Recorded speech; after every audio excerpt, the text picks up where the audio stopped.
My name's Jacob, and I'm an audio engineer based here in Richmond, Virginia. And 5 years ago, I started my own commercial recording studio called English Oak Recording. So today we're talking about how we can set ourselves up for success when we're using Melodyne. No editing process is going to be able to fix a poor performance. And that's really important that we don't go into using Melodyne with a mindset of fixing the vocal. If we're thinking we're fixing a vocal, we may be tempted to settle for less than ideal performances and cut corners in our recording process.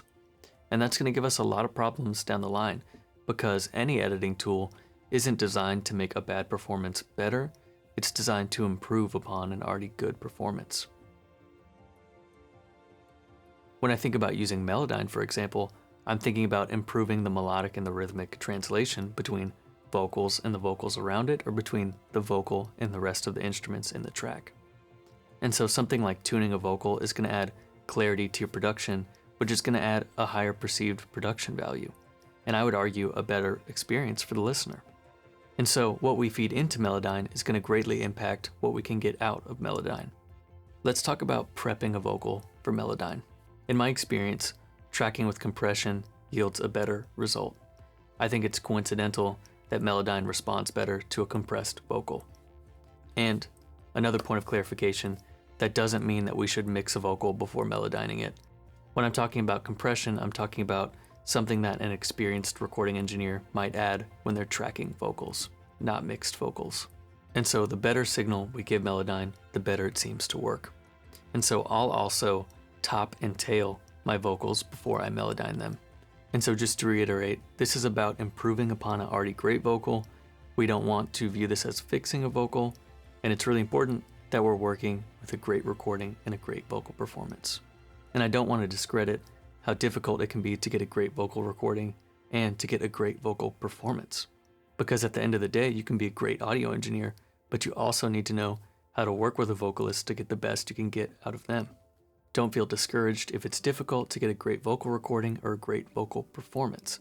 As long as you're trying your best and you know that you put in your best effort to get the best vocal recording you could, and that you worked with the artist to get the best vocal performance, I would say you're on the right track. And so it's worth noting we're viewing an actual session. This is the way the session was after we finished vocals like 2 days ago. This is like as fresh as a session could get. And it's worth noting this is a song that we're still actively working on. This isn't a mix. There may be some production changes. I know I'm still working on the bass, for example. So it's really great that we're going to get a truly real-life experience to see what it's like to tune some vocals. I want to take a moment and give a huge thanks to my friend Lily Garay. She came into the studio to work on this song, and she's allowing us to make this video today. So I'm going to put a bunch of links in the description, and you should go support her. She's an artist and also a small business owner. And again, we wouldn't have this opportunity without Lily allowing us to take a look into her session. I think this is a very rare and special experience for us to have on a platform like YouTube. The only other place you would have an experience to see such a raw performance like this would be if you had an internship at a studio. So, super cool, and I'm super glad that I get to show you guys this today. And so what you're looking at is a vocal that was tracked with compression through this 1176 and that API preamp. And that happened during the actual recording. And again, depending on how experienced you are, might depend on how much of this you can get done during the session versus after. I want to show you guys what you should be striving for when you're recording vocals and how that's going to affect the editing process. All right, so let's listen to this vocal performance. Nothing's been done to it tuning-wise after the tracking session, so these are just raw vocals. They have been cleaned up, and now they're committed, so they're just nice, clean tracks.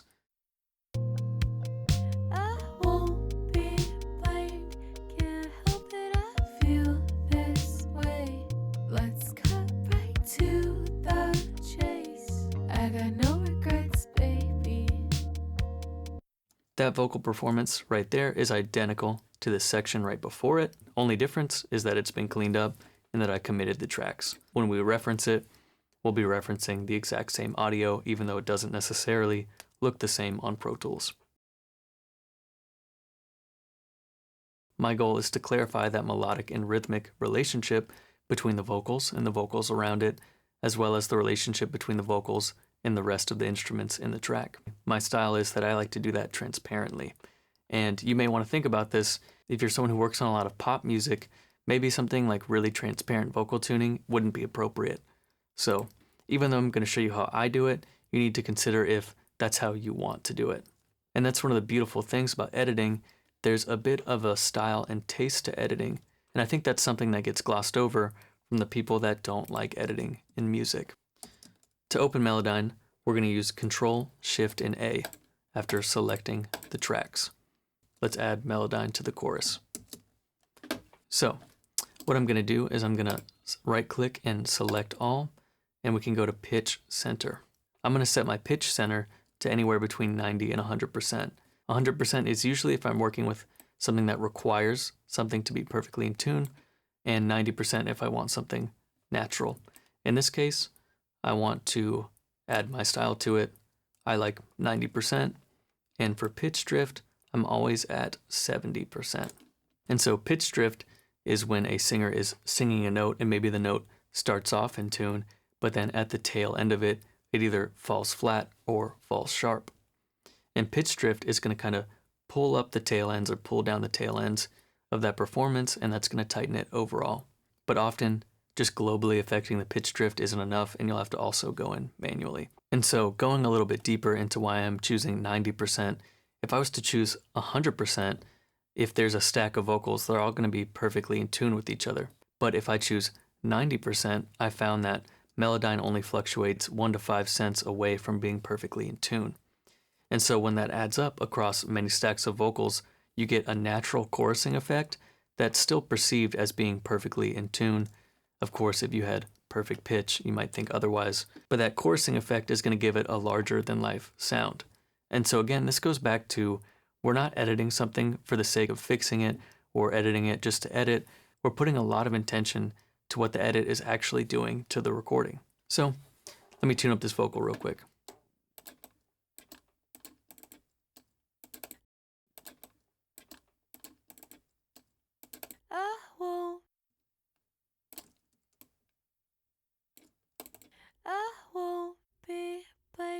This line is reflecting what the pitch is actually doing, but you can see it's actually separated from the blob that shows us the amplitude of the note. And again, that just goes back to don't edit just to edit. Every edit is truly intentional. I won't be blamed, can't help that I feel this way. And you can use this note separation tool to clean everything up as well.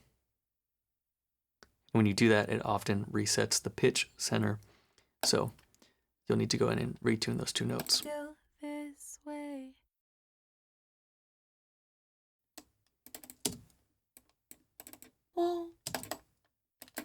And so here we have an example of where we need to manually adjust the pitch drift.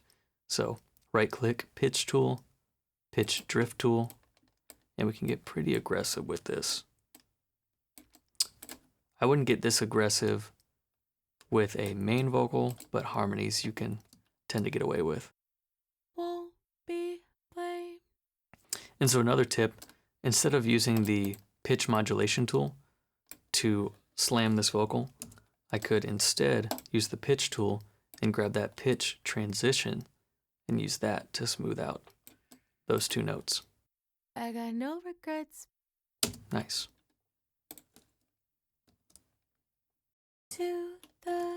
I got no regrets.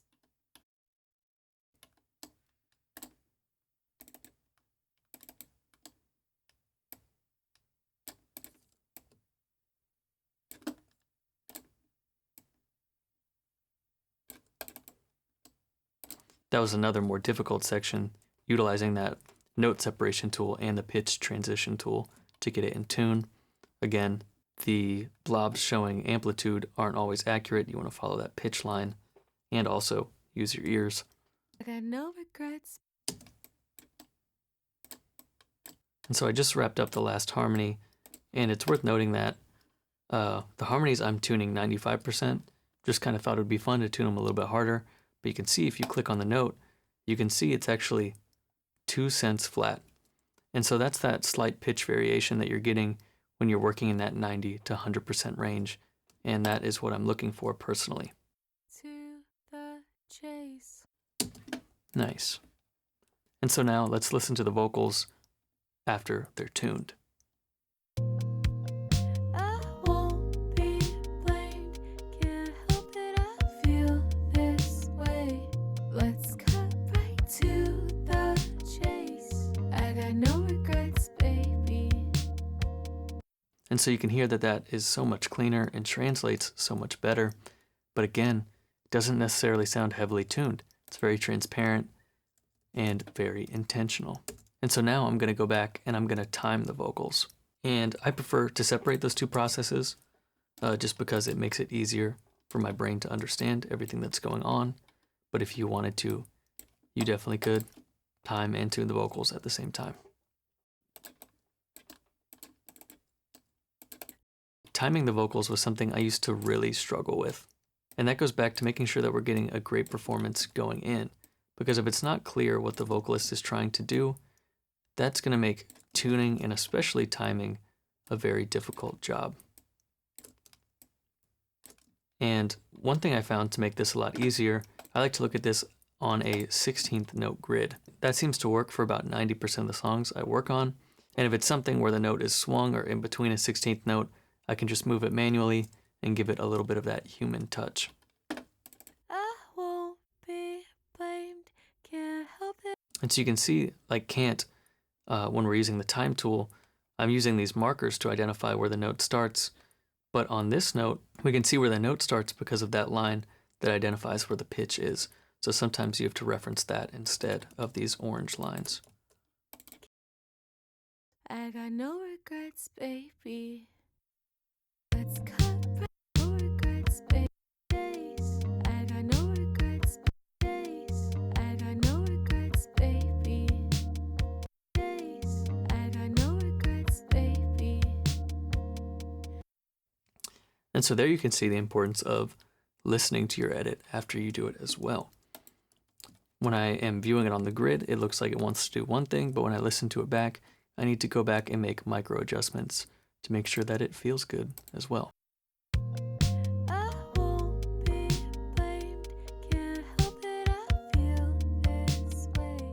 Let's cut right to, let's cut right to, let's cut right to, let's cut right to the, let's cut right to the, let's cut right to, let's cut right to, let's cut right to the, feel this way. Let's cut right to the, this way. Let's cut right to the chase. I won't be blamed, can't help it, I feel this way. Let's cut right to the chase. I got no regrets, baby. Awesome. And so now, let's take a listen to our vocals. Again, I copied and pasted this chorus, so the first chorus you're hearing is the exact same audio before any of the edits, and then after is the fully edited version. And let's take a listen. I won't be blamed, can't help it, I feel this way. Let's cut right to the chase. I got no regrets, baby. I won't be blamed, can't help it, I feel this way. Let's cut right to the chase. I got no regrets, baby. By using Melodyne and through setting ourselves up for success, we're able to get a very transparent result that improves the relationship between the melody and the rhythm of the vocals in themselves, as well as the vocal and the rest of the track. And it adds intelligibility and clarity to the entire production, which adds an increased production value. Melodyne goes a lot deeper than what I showed you in today's video, but the purpose of today's video was to demonstrate how our mindset and how our intention can affect our edits and yield better results when we put intention both before, during, and after our vocal edits. Thank you guys so much for tuning in to another video, and I've got some stuff coming in the mail next week that I think you're going to really enjoy. So keep your eyes on the channel, drop a comment down below what you want to learn next. And yeah, I'll see you next week.